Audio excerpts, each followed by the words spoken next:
Fala pessoal, tudo bem com vocês? O Timão bate o Grêmio nos pênaltis e avança para as quartas de final da Copa do Brasil. Ramon Dias, hein? Colocou reservas em campo, simplesmente isso, e amarrou Renato Portaluppi.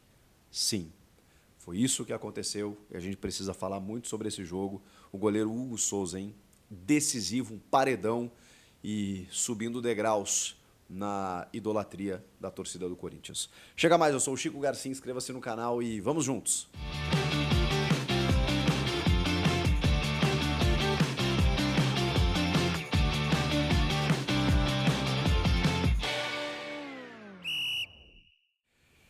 Pessoal, não deu para o Grêmio. O Grêmio tinha tudo para se classificar, mas precisava entrar em campo, precisava jogar bola e não fez isso. Foi muito incompetente. O Renato escalou o que tinha de melhor. O Renato fez a melhor estratégia possível, preservou os titulares no final de semana, descansou a rapaziada, venceu o jogo do Atlético Paranaense, deu um fôlego em termos de zona do rebaixamento, mesmo que esteja perto ali ainda, o Grêmio está fora.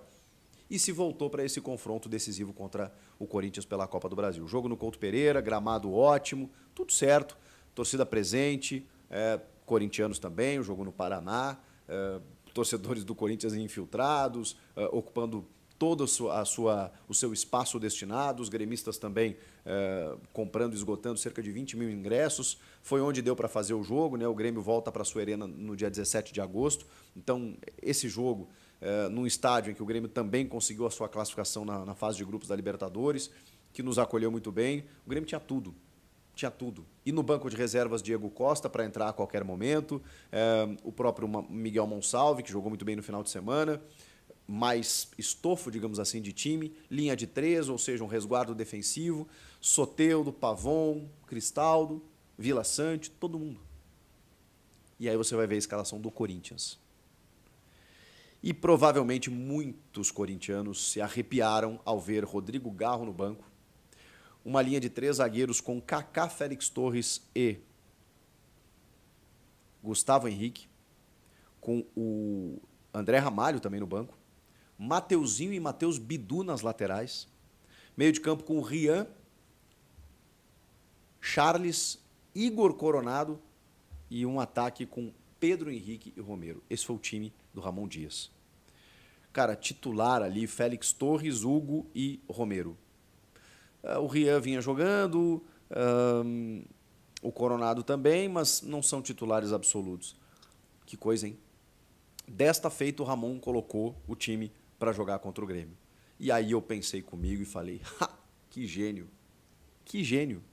Porque o foco, evidentemente, é você escapar do rebaixamento no Brasileirão. Mas é claro que o Corinthians, como time grande que é, não pode descuidar das Copas. Então, ele montou uma estratégia em que ele jamais sairia perdendo. Porque se ele coloca titulares, desgasta os caras, é eliminado, chega para o final de semana sem perna para ter que ganhar do Bragantino. A pressão ia continuar gigante, talvez até maior. Se ele classifica estourando alguém e daqui a pouco não consegue vencer o Bragantino no final de semana, ele ia ouvir que o Corinthians está perdendo tempo nas Copas e que isso está atrapalhando no Brasileiro. O que ele fez? Ele preservou a rapaziada e deu moral para os jogadores que entraram em campo do tipo assim, vocês vão lá agora e corram. E assim, me mostrem que vocês podem jogar e, cara, se der, deu. Tirou o peso dos caras. Só que ao fazer isso, ele jogou todo o peso para cima de Renato Portaluppi. Por quê? Porque o que ficou foi o seguinte, rapaz, o Grêmio, que está 5 jogos sem perder, está numa franca evolução e recuperação, que já recebeu jogadores, que está com um time interessante, que jogou bem o primeiro tempo, especialmente o primeiro tempo do jogo de ida na Neoquímica Arena contra o Corinthians. Tem tudo para conquistar uma vitória simples, só que agora, quando ele for enfrentar as reservas, ele tem a obrigação de ganhar. Joga em casa, tem a obrigação de ganhar. Pois bem, o Grêmio não conseguiu se aproveitar dessa situação. E aí eu vou lembrar também o segundo tempo do jogo lá na Neoquímica Arena, quando o Grêmio tinha um jogador a mais e quem jogou melhor foi o Corinthians. Eu já falei aqui, o Grêmio fez um bom primeiro tempo lá. O segundo tempo, depois da expulsão do Ranieri, só deu o Corinthians. O Corinthians com um a menos melhorou, reagiu e, por detalhe, não venceu a partida. Beleza? Foi para o Couto Pereira, 11 contra 11. E aí o Corinthians bota reservas. E eu penso, bom, agora o Grêmio vai fazer valer toda a sua força e pronto. Vai conquistar uma vitória simples que seja. Quem jogou melhor foi o Corinthians. O Corinthians ganhou disputas, o Corinthians ganhava a segunda bola, o Corinthians mordia, brigava, disputava, competia e ainda assim chegava lá na frente.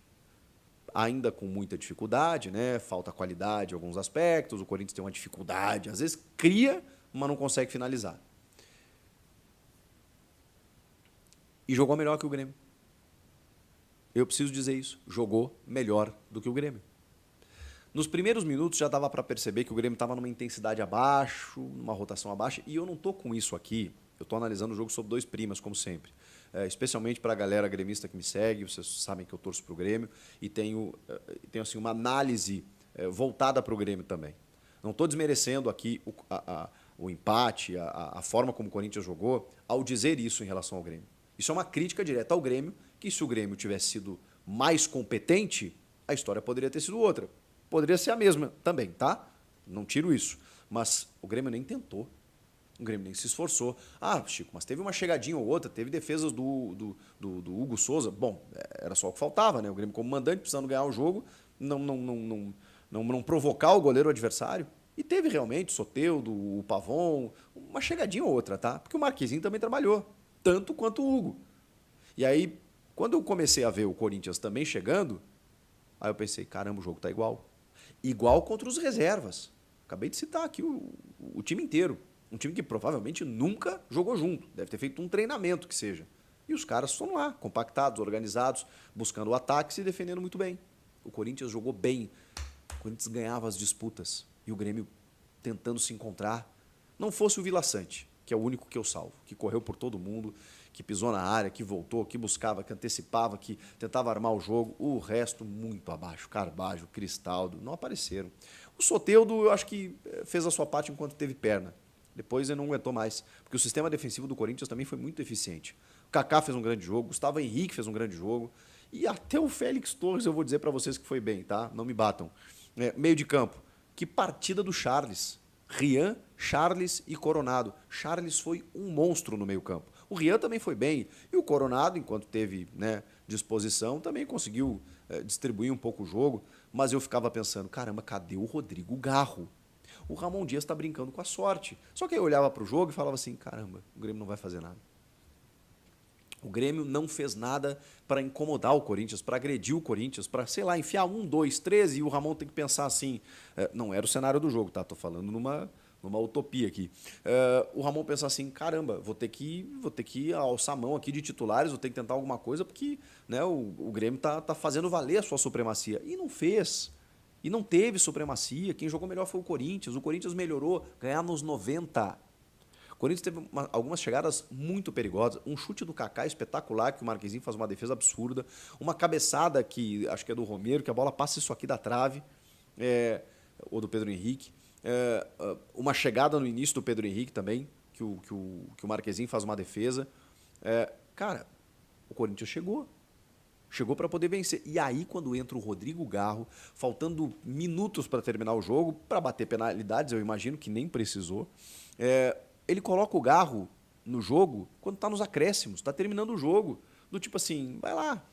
E o Garro, em 2 lances, quase, mas assim, quase proporcionou o gol do Corinthians. Então eu fico pensando assim, se ele bota o Garro aos 30 do segundo, já era. Se ele bota aos 15, o Corinthians ganhava no tempo normal. O Grêmio não fez nada para ganhar no tempo normal. O Corinthians, sim. E aí eu preciso dizer que o Corinthians mereceu demais essa classificação. Pela atuação do Hugo, pela atuação de jogadores que não vêm jogando sempre, pelo momento, pela fase que o time está vivendo e pela estratégia monstruosa do senhor Ramon Dias. O Corinthians se classifica por todo esse pacote, por todo esse combo. E realmente, levou até os pênaltis, mas poderia não ter levado. O Grêmio não poderia ter levado para os pênaltis. Não porque o Hugo é pegador, o Marquezinho também tem um retrospecto interessante, mas não é isso, gente. É que assim, poxa, o teu adversário está visivelmente te passando uma mensagem. Cara, olha, eu vou jogar esse jogo, tá? Eu estou usando aqui o que eu tenho à disposição, mas eu estou pensando no sábado. O adversário disse isso para o Grêmio. E o Grêmio conseguiu perder o jogo. ou pelo menos não venceu a partida nos 90 minutos.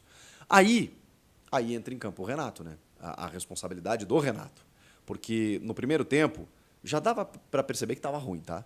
Mas ok. Aí você tem lá o Reinaldo dando as pichotadas dele, sabe, o Grêmio não se encontrando, o Grêmio sem centroavante.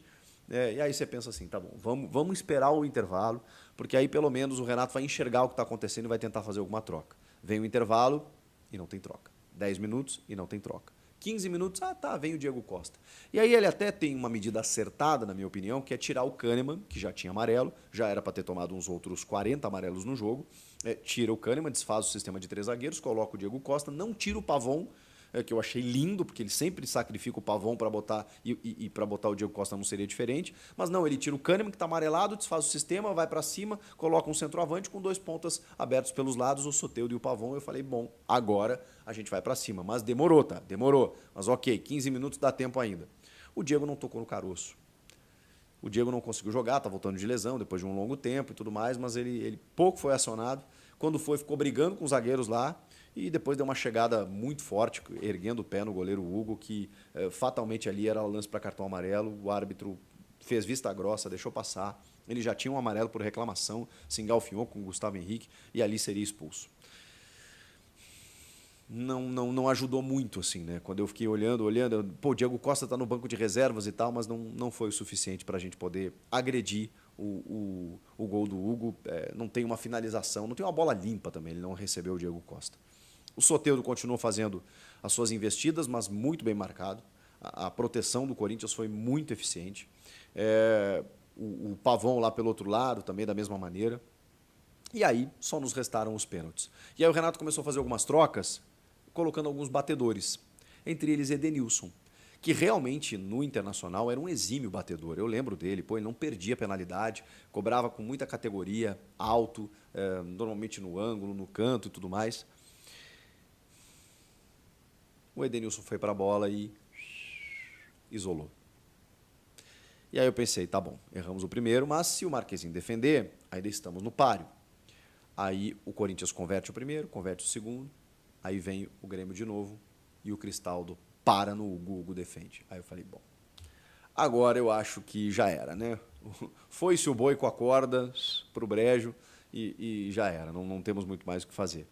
E aí eu penso assim, bom, e os caras do Corinthians convertendo todos, né? O André Ramalho, um chutaço no ângulo, o Giovani uma calma, o Romero, então nem se fala, deslocando o Marquezinho. Aí eu penso assim, tá, bom, agora, se o Pavon fizer o gol, pelo menos dá uma chance do Marquezinho defender, a gente está no jogo. Era só fazer o gol para a gente voltar para o jogo. Não, ele erra também, isola, chuta por cima e aí acaba e o Grêmio está eliminado. E mereceu, porque não jogou para tal. Nem no tempo normal, muito menos nas penalidades. O Corinthians mereceu demais, porque diante de todas as adversidades, de todo o cenário muito negativo, conspirador, ruim, time na zona, reserva, a lesão do Alex Santana, que foi um baque, o Ranieri suspenso, tudo indicava que o Grêmio ia se classificar no tempo normal e com tranquilidade. E isso não aconteceu. Então, o Corinthians tem essa capacidade, né, de ressurgir das cinzas, de surgir de onde ninguém se espera. Eu lembro muito daquele jogo de 2022, ainda do Vitor Pereira, contra o Boca na Bombonera, o Benedetto perdendo o pênalti, o Duqueiroz fazendo gol cagado, o Cássio pegando tudo, a bola vai na trave, o Boca não consegue fazer mais um gol, vai para penalidades e o Corinthians passa. Esse é o Corinthians. O Corinthians tem essa capacidade de se reinventar e de ressurgir quando a gente menos espera. Méritos para Ramon e Emiliano Dias. Eles recuperaram o time e utilizaram uma estratégia arriscada, mas que eu posso dizer? Deu certo. Deu certo. Os caras estão descansados para sábado e agora sim, mais uma guerra, mais uma decisão para o Corinthians vencer e, enfim, respirar no Campeonato Brasileiro. Mas na Copa do Brasil, mesmo dando o recado, o sinal, não queremos jogar, olha só, eles jogaram e classificaram e estão nas quartas. O que vocês acharam do jogo? Comentem aqui, inscreva-se no canal, hein? Estou aguardando você. Já somos mais de 1 milhão de inscritos. Meu muito obrigado a todos. Até a próxima. Tchau!